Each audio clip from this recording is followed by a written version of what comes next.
Welcome to Wellness for Warriors. So this is a special edition about the family. And so my name's Kerry, one of the co-founders of Wellness for Warriors. And we have a live audience here, which is really cool. And then this will be going out around the world. And so we're really excited about that. So I have a very special lady sitting to your right or my left, I don't know, depending on how they're looking at their phone or laptop or computer.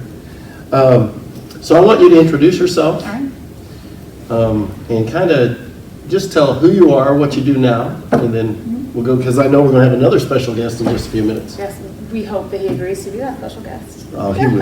Yeah, he will. Hi everyone, my name is Jessie Slezak. I am Jessie Molinengo Slezak. You may have heard my dad speak here with Wellness for Warriors before. He's Hank Molinengo is my dad, someone that you've probably heard speak before here. Right now, I am a stay-at-home mom to my 5 kids. I am also a NICU cuddler here at Cox Health. What is NICU? It's the neonatal intensive care unit here over at Cox Health South.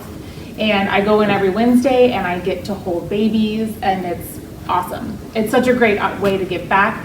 It is equally as wonderful as giving back here with Wellness for Warriors. So if you ever feel like holding babies would fill your bucket, I know a guy who can get you in touch. I can get you hooked up. Yeah, exactly. So in addition to those things, I am also the daughter of a Navy veteran of 28 years. So I like to say that I put in my 18 years as a Navy kid. I actually will say that the day that I had to give up my military ID card, my dependent card, was like a really, really hard day. It was because I was getting married, and I really felt like I'd lost a piece of my identity that day. I don't know if any of you can relate with possible, your kids, dependents or whatever, but it's like not being allowed on a military base feels I'm very offended. I wish that there was some sort of like former Navy kid badge I could wear. It is interesting as I talk to my own kids about my experiences growing up as a Navy kid. I just want to take them on a military base because there's something so familiar about that, and I want them to see all of the concrete buildings. I don't know, it's just like that feel on a base of order and of respect. And so that is something that they have not experienced, but I try to communicate that in my memories as much as possible. So in addition to being a Navy kid, I'm also the wife of an emergency medicine doctor who finished up his training at the beginning of the COVID-19 pandemic in 2020. That was his graduating year. So I have a lot of unique experiences with frontline workers and with military veterans. So that's what I'll speak to today. So I'll start off with being a military kid. I was one since the day that I was born. And I took and take so much pride in that. I loved my time in the Navy. Now I had a unique experience in that I was born towards like the latter half of my dad's career, so that I moved 7 times in my first 10 years of life. And then after that, I was very fortunate. And I feel like I need to state that because so many military kids and military friends that I had spent most of high school jumping from high school to high school. I was able to stay in the same place for middle school and high school. If I stop you right there. Yeah. Was those moves a good experience while you were younger? Or? Yeah. So they were a great experience for me while I was younger. I will say that as my own experience as a 7-year-old and having kids who are the elementary school age, they're resilient, they're flexible. They definitely do require, they deserve and require the mental health support that one needs during a move.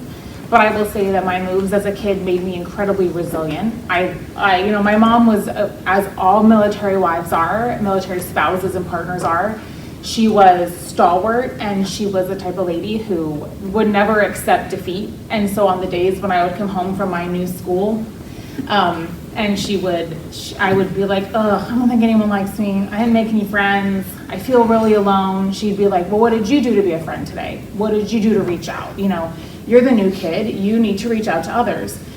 And that, if anything, has been one of the most valuable lessons of my life, because as a medical spouse, as we've moved around during my husband Trevor's training, my kids and I got our roots deep really quickly because I had that experience and that practice of reaching out early, establishing a support group. And I also tried to mimic that. There are often many, now there's like spouses clubs or, family groups, support groups for military families on bases and on posts and just like that. And I tried when we were in Washington, D.C. during our med school training, during my husband's med school training, and then in St. Louis for residency, I tried to establish a support group as quickly as I could, and also for others, also to benefit others of the friend group. Because as I think we've all learned in our time being in the military, being dependents of a military member, we know that, the community is everything. And that's what we focus here on Wellness for Warriors too, is just that the community is everything. The community bands together and when times are really tough, like this past weekend. The community celebrates together when times are great, like we've had, so many great experiences here with Wellness for Warriors. So I will say that from a family perspective, as a kid growing up with the military focus, it had its challenges, like moving so many times in elementary school. That was a challenge, that was hard. But like I said, it shaped who I am today. And every Memorial Day, I still take my kids to a veterans cemetery to honor those who have fallen. We stand and we show our respect, when we hear, especially when we hear the Navy service anthem. But that's just because I get goosebumps every time, and I basically have it on my Amazon playlist. So it's a favorite of mine to go and have that experience. And so I try to, I feel like Navy or military family members have that unique opportunity to create a different type of community. And I think we got Navy and Marines outweighing the Army today. Oh. Yeah. Air Force, did you say? Air Force. Yeah, you're a loner today. Got a lot of amazing Air Force friends. Got nothing but love and respect. One of my best friends, she was an Air Force kid, and she was just like constantly hopping around. But she came back, so it was good. We got a question for you. Yeah. And then I know we have a special guest here today. Well, I might speak a little bit longer, and then then maybe we'll do a little bit of a conversation about his experiences. Yeah. But I can tell you, just by listening to you, you're different. Well, thanks. In a good way. My husband's like, that is true. Fact. Because I know there are many families that it's not been a good experience. Totally. So what has been the key ingredient for you to, you use the word resilience, which we preach around here, resilience. What was the key ingredient for you to be successful through this journey? Yeah, great question. So when it comes down to it, with my experience as a Navy kid, the key ingredient was my non-military parent, right? The key ingredient was my mother, was the military spouse, who she bought in. She was committed to the mission of the United States Navy. She was committed to patriotism. She was committed to protecting democracy. And she showed that as she had a positive attitude through each move. She saw them each as an adventure. And she showed that just in general through her commitment to the military community. And so I tried to model that as I became a medical spouse, because our journeys are different, but not that different when you think about the selflessness and the sacrifice and the respect for just human life. So I will say that I think the key to having a successful, military or, first responder, frontline worker, healthcare provider family is the family needs to buy in. And I think that is a conversation that has to be had between partners, possibly, if possible, before that family is even formed, right? Like when I knew my husband wanted to be a physician before we got married. And I did my research and knew what that was gonna look like. I knew that it wasn't gonna be him home every night by 6 p.m. for dinner. Certainly not, and to this day, it's still not that. But I also knew that I had a commitment to helping the community and a commitment to helping people, and I always wanted to do that. And I knew that by supporting Trevor through his medical training, by supporting my dad through his time in the military, that I was supporting the greater good. I was helping someone do something truly great. And I could also impact by helping the family members. That I could reach out to other, wives, spouses, partners, and help them while their loved ones were in the military or in medical training. And again, I think it all comes from the family. Just needs to come to a consensus that our family has been called to do something truly great. And it's not easy, and there's a lot of sacrifice, and it has ugly moments, that's for sure. Could I contribute something? I appreciate all the things you said. Yeah, absolutely. We had a unique experience with our son. We had the good fortune at that time to be stationed at Fort Benning, Georgia. Which You wanna come up here? One of the great old Army bases, and we lived in a set of quarters right down in the middle of the fort. And of course, the bugles blew there, all the bugle calls, and then there was a little parade ground across the field from where we lived, parades every Friday, and it was a great time. And our son was growing up there, and a high point with the Army kids, and I'm sure with Navy kids. So you got an ID card when you were 10 years old. Oh yeah, that's Big deal. gold. And so Currency. we went over and got his ID card, and we're driving back home, and he looks at it, and he said, "Dad, we got to go back." I said, "Really? Is there a mistake?" He said, "There's a mistake on his card." And I said, "Well, what is it?" He says, "It says I'm a civilian." And I'm not. I was born in the Army. It's the truth. Yeah. Yeah. Yeah, it was. It was great. And as far as moving around, I found there was unfortunately, I say unfortunately, I had to get out. I got out of the Army. I retired after 20 years when they were going into. My daughter was was in high school. My son was in middle school. It was a lot easier to move around when we were in the Army because all the kids you expected to move around. You said goodbye to this friend, knowing you might see him again somewhere else. You might not, but it was a thing that it just happened. Yeah. In civilian life, that's not true. It's harder to go into a civilian school situation and be integrated as you would military. So you're there. Yeah, absolutely, absolutely. It's that sense of community, right? Like Absolutely. he knew that he might see his friends at some other Department of Defense school or some other, right off the post school. And I totally get I it. think to a great extent, I've got a little bit of experience with it because my granddaughter and her husband, he was in the Army. He recently was medically retired, but it's not that sense of community is not as strong now as it was when we were back in the 60s and 70s. Yeah. It was a lot tighter group. Yeah, absolutely. I can see that. Yeah, I will say to that point, my husband will tell you how many times I have bristled sitting outside the gate of a military base. Like now as an adult when I can't get on base for we have good friends who are in the Navy, good friends who are in the Army, and whenever we go to visit them, if like our friend Will, if he's got to run into the office real quick to grab something, he's a Navy JAG right now, stationed in Fort Worth, Texas, and whenever we have to sit outside the post and I don't get to go on, I'm always looking I see that building, that's really cool, and Trevor's like, what is the deal, Anyway, so I totally get it. I also don't feel like a civilian. But you could before COVID, and maybe It's true. maybe they'll get back to Yeah, that. that's the hope. I would love Yeah. for my kids to at least go have that experience Yeah. one time, to go walk around a Navy base, our military base, but. Take them down to Fort Leonard Wood and look at all the stuff that's going Yeah, on down there. absolutely. That's a great idea.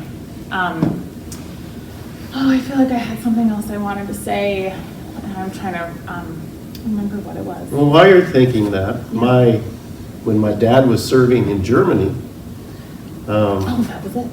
It was you were going to overseas. share about my I dad. was going to share about being overseas. Was all. You were there. No, I was just going to share. Yeah. No, go ahead. I want to hear about your dad in Germany. We found out my mom not only was pregnant, but had a brain tumor. And so they flew her back to the States. And for whatever reason, they didn't give him time off to be with her. And so she's having surgery to get rid of the brain tumor. Yeah. which they did. And she gave birth to my oldest brother, Steve. But a lot of times, there's some challenging times. Oh, absolutely. So what's one of the, you can talk about your Germany story, Sure. but what's one of the hardest times you've experienced? As a military kid? Oh, September 11th. Absolutely. Where was your dad? September 11th, my dad was in the Pentagon in Washington, D.C. I was an 8th grader at Washington Irving Middle School in Springfield, Virginia, for anyone who's familiar with the D.C. area, which honestly so many military people are. So yeah, September 11th hands down was the hardest day. It makes sense that I wasn't the only military kid in my school. I had a ton of other military kids there, and they were also my best friends. So on September 11th, when we got news that the Pentagon had been hit, we all panicked. There were like hundreds of kids with parents who worked in the Pentagon.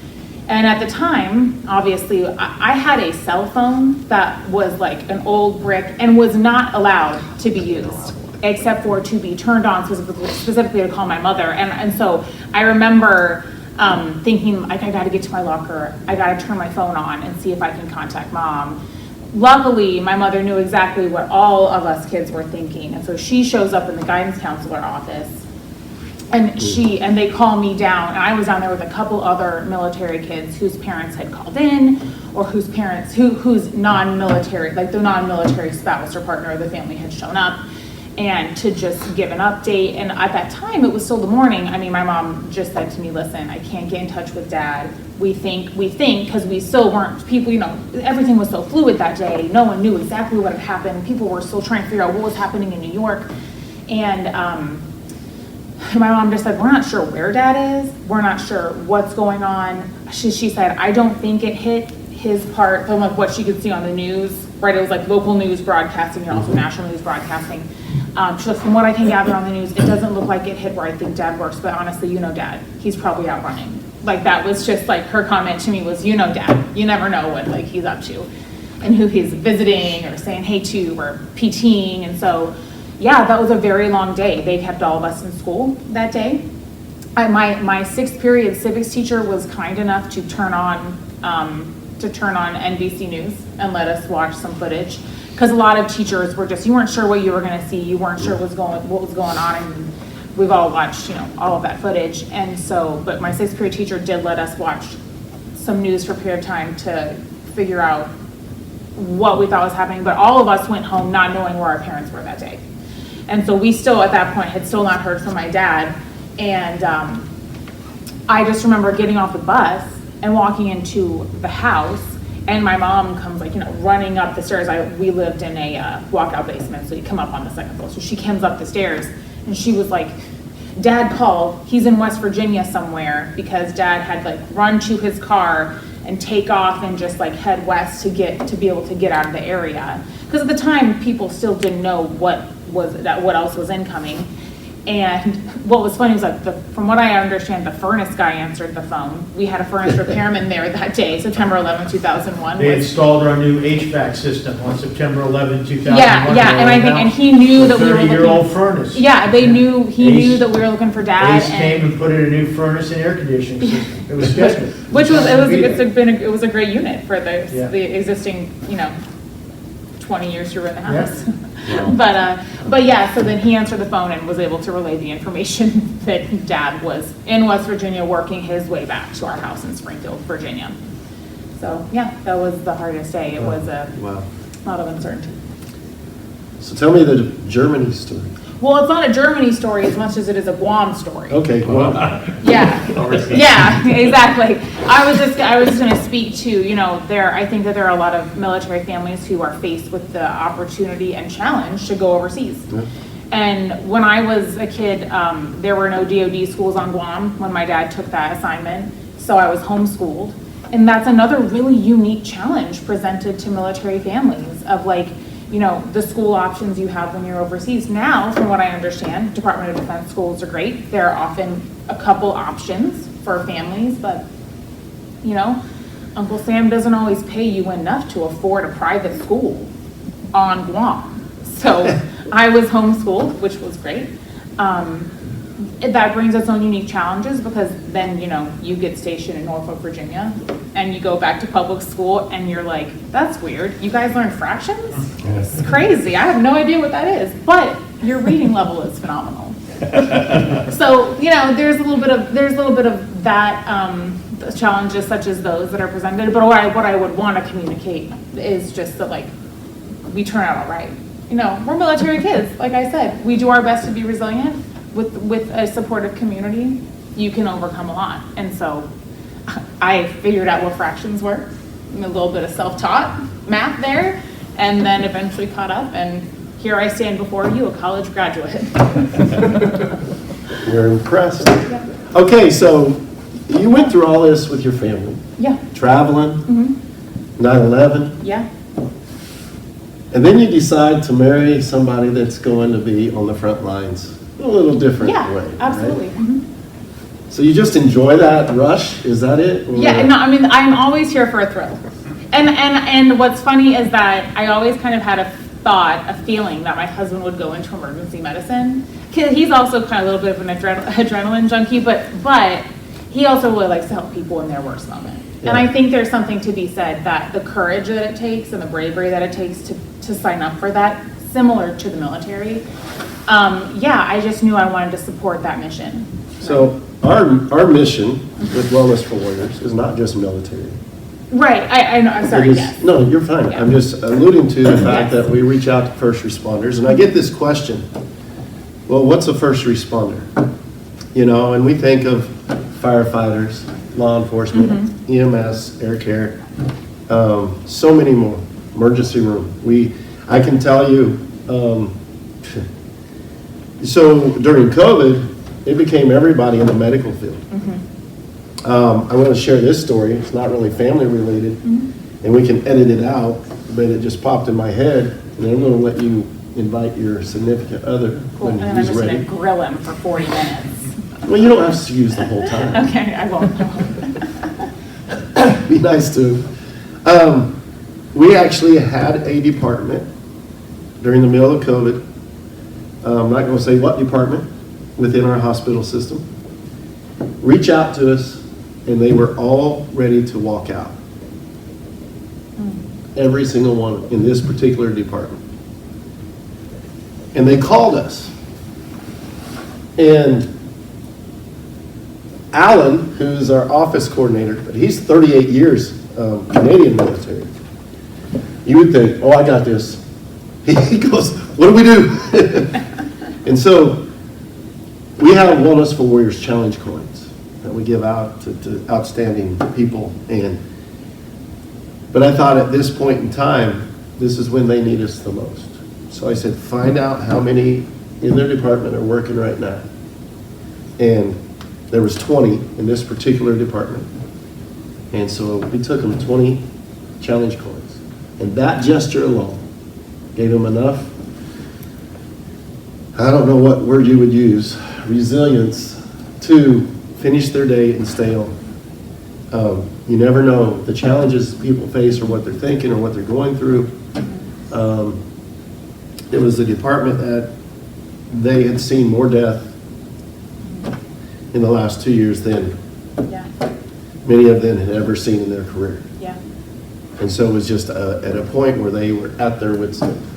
And it's unprecedented, right? I mean, they didn't sign up for a pandemic, right? So it's such a unique experience and opportunity to show up. So I'm so impressed with your family. Oh, well, thank I you. am. And I've heard so much about your husband. And I honor you, sir, with what you do. Thank you. We have you're a doc at Cox Health that has my cell phone number now. Good. And yeah.